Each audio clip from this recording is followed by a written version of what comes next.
Deixa eu voltar a Brasília para conversar com o nosso repórter Christian Costa, porque há também outro bastidor de que o ministro do Supremo, o ministro Nunes Marques, não deve analisar aí num curto prazo o pedido de revisão criminal que foi apresentado justamente pelos advogados do ex-presidente Jair Bolsonaro. Eu queria que você contasse um pouquinho para a gente. Havia aí uma possibilidade, uma expectativa, talvez, Cris, de que esse processo pudesse ser analisado ainda antes das eleições e poderia, inclusive, até, quem sabe, tornar Jair Bolsonaro elegível novamente e ter uma reviravolta ainda dentro dessas convenções eleitorais que começam a partir do dia 20 de julho. Então, traz essa atualização para a gente também. Essa expectativa de revisão em si, ela vem sendo muito debatida dentro do próprio PL, e isso desde quando esse pedido foi apresentado há pouco tempo. Então, há sim uma expectativa dos aliados do presidente Jair Bolsonaro de que esse pedido possa vir a vingar, sobretudo porque ele caiu na relatoria do ministro Nunes Marques, lembrando que ele, o ministro Nunes Marques, foi indicado ao Supremo pelo ex-presidente Jair Bolsonaro. Ocorre o seguinte, Paula, na semana passada, que foi quando esse assunto ficou bem mais forte, eu apurei com integrantes aqui do Supremo Tribunal Federal sobre qual é a expectativa do próprio tribunal com relação a essa revisão criminal. E os próprios ministros entendem, entre eles, que o ministro Nunes Marques vai deixar a análise, a apreciação deste pedido de revisão criminal para depois das eleições. E aí existe um componente, Paula, que os ministros entendem que é pertinente para essa questão. Qual é? O fato de o ministro Nunes Marques ser também o presidente do Tribunal Superior Eleitoral.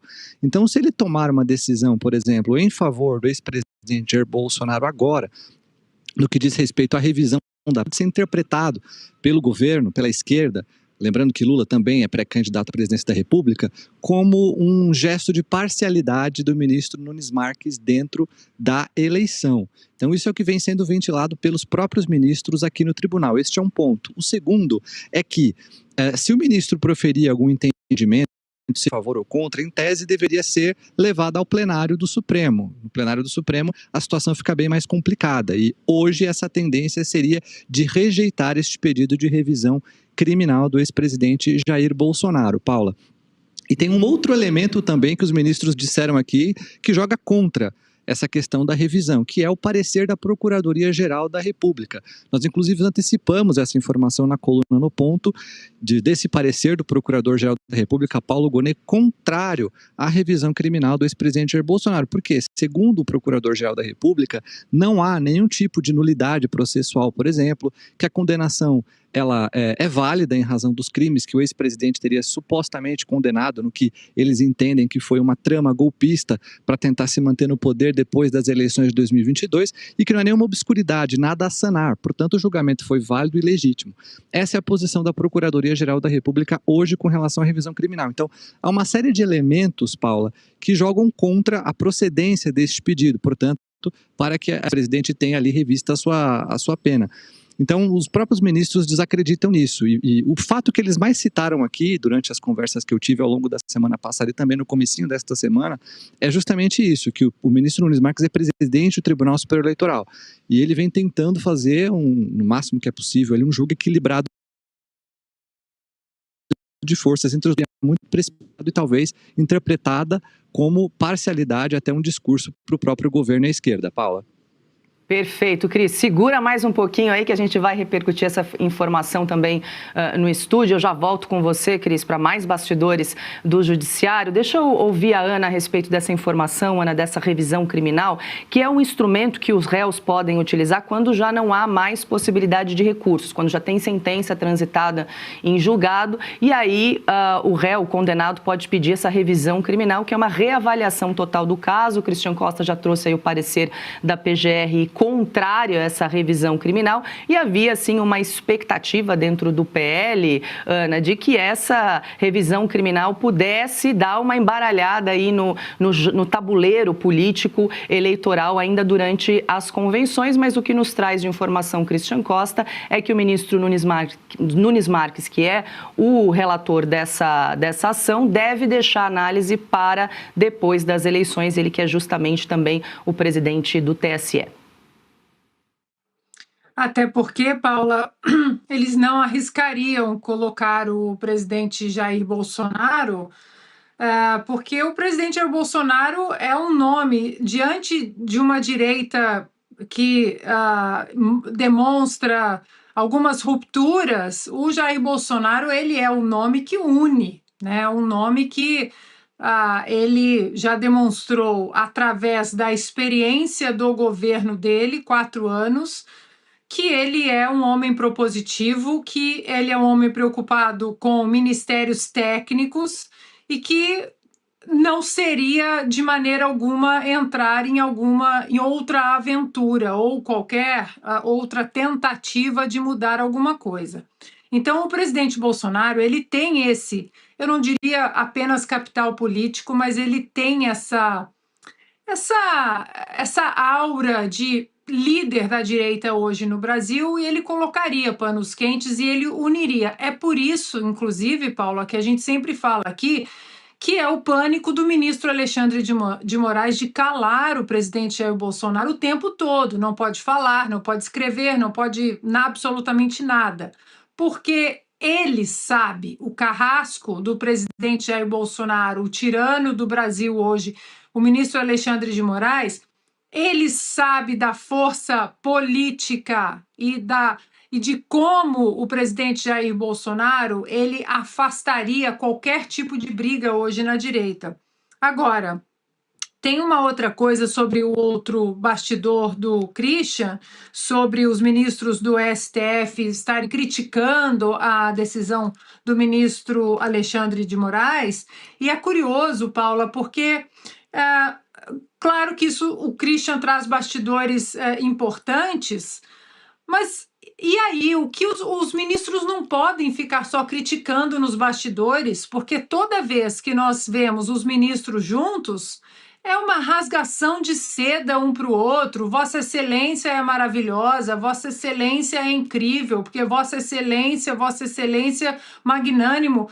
Então, se algum deles pretende, ou se mais de um pretende dar um freio de arrumação, eu não digo nem no Brasil, Paula, mas no próprio Supremo Tribunal Federal, que perdeu o respeito da nação brasileira.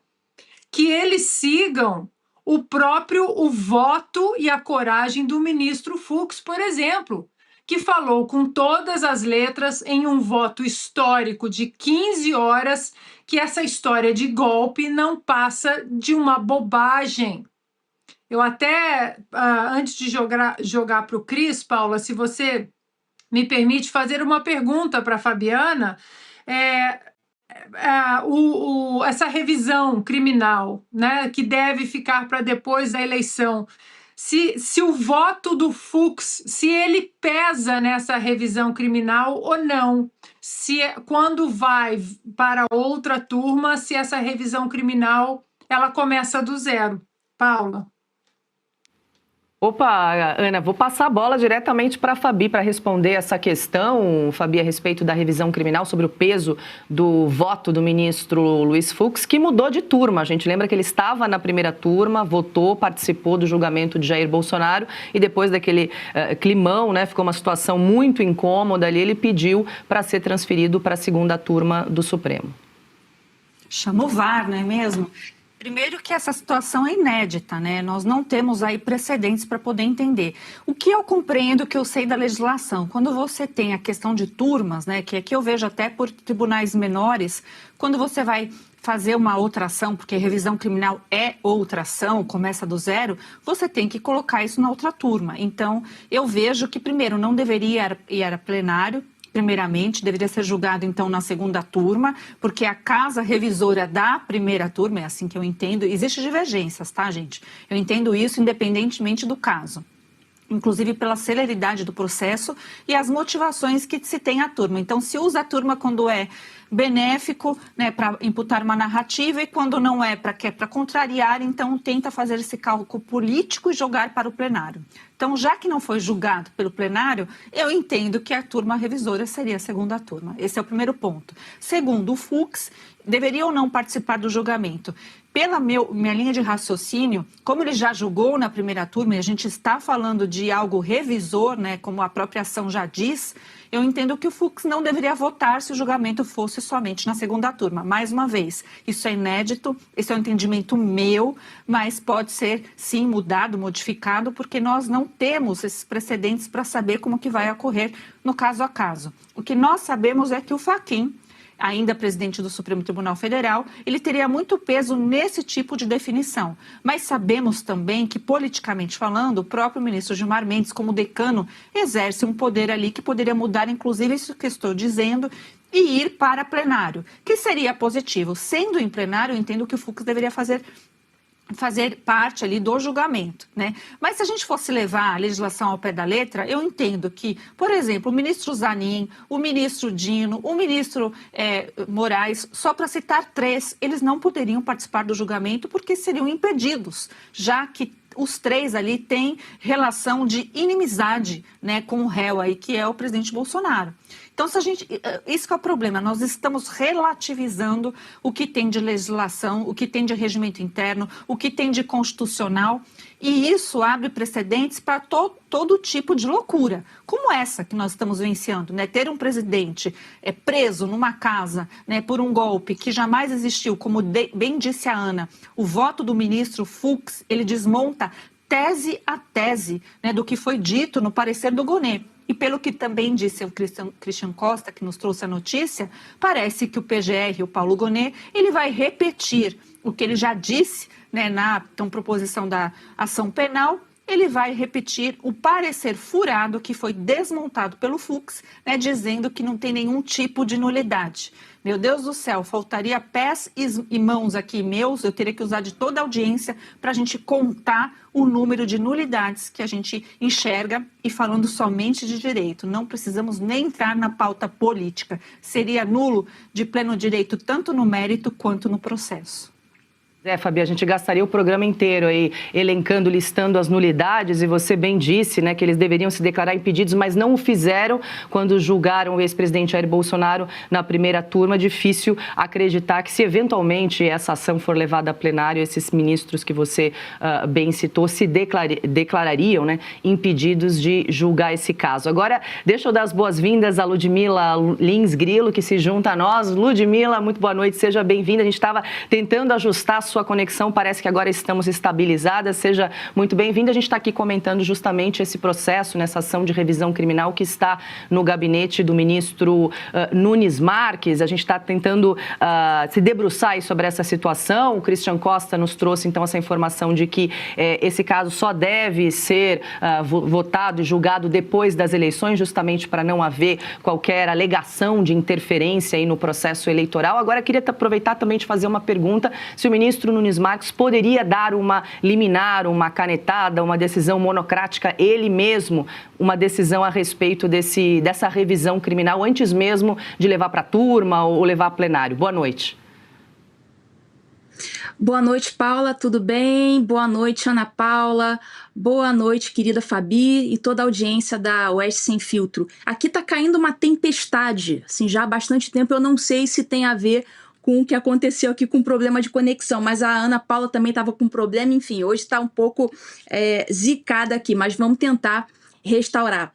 Bom, o Nunes Marques, ele poderia, se ele quisesse, né, dar uma liminar e restituir a coisa ao status quo ante. Agora, o Nunes Marques, ele não me parece ter muita espinha dorsal para fazer isso, e pior, ele está querendo levar o caso para depois das eleições, com a justificativa de que não quer causar um fato político, não quer interferir nas eleições. Mas, ora, se a gente for pensar, um juiz de direito, um magistrado, né, de qualquer instância, não é dado ao magistrado ficar escolhendo o melhor momento para julgar um processo.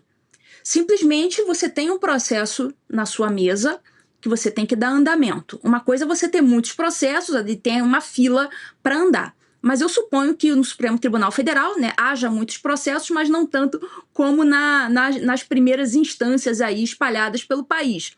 certamente o Nunes Marques, ele tem um grupo ali no gabinete dele, tem seus estagiários, ele tem seus juízes auxiliares, ele tem uma equipe para dar andamento aos processos. Uma coisa é você dizer, ah não, esse processo está na fila e tem esse que entraram aqui antes desse para serem julgados. Isso seria uma justificativa, a meu ver, razoável. Agora, vocês estão me vendo? Porque para mim a minha imagem parou aqui. Não sei se vocês estão me vendo, estão me ouvindo. Estamos vendo e ouvindo. O Nunes Marques... Estamos vendo e ouvindo, Ludmila. Ótimo. O Nunes Marques, ele... Ótimo, maravilha. O Nunes Marques, ele poderia usar como justificativa que tem outros processos anteriores já conclusos para julgamento. O que nunca poderia acontecer é ele dar como justificativa o processo eleitoral. Ah, não vou dar isso aqui agora. Não, porque não é o momento. Um juiz não pode fazer isso. Ele tem que seguir um critério objetivo ali. Ele não pode criar um fato político ou não criar um fato político colocando um processo. Ele tem que colocar para julgamento se aquele processo já está em fase de ser julgado.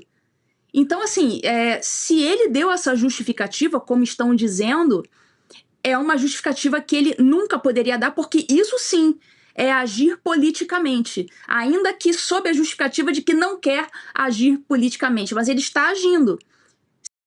Se o Bolsonaro tem direito de ter o seu processo julgado, não cabe ao juiz escolher o melhor momento de fazê-lo. Se está pronto para ir para julgamento, ele tem que botar para julgamento e não tem que olhar calendário eleitoral, não.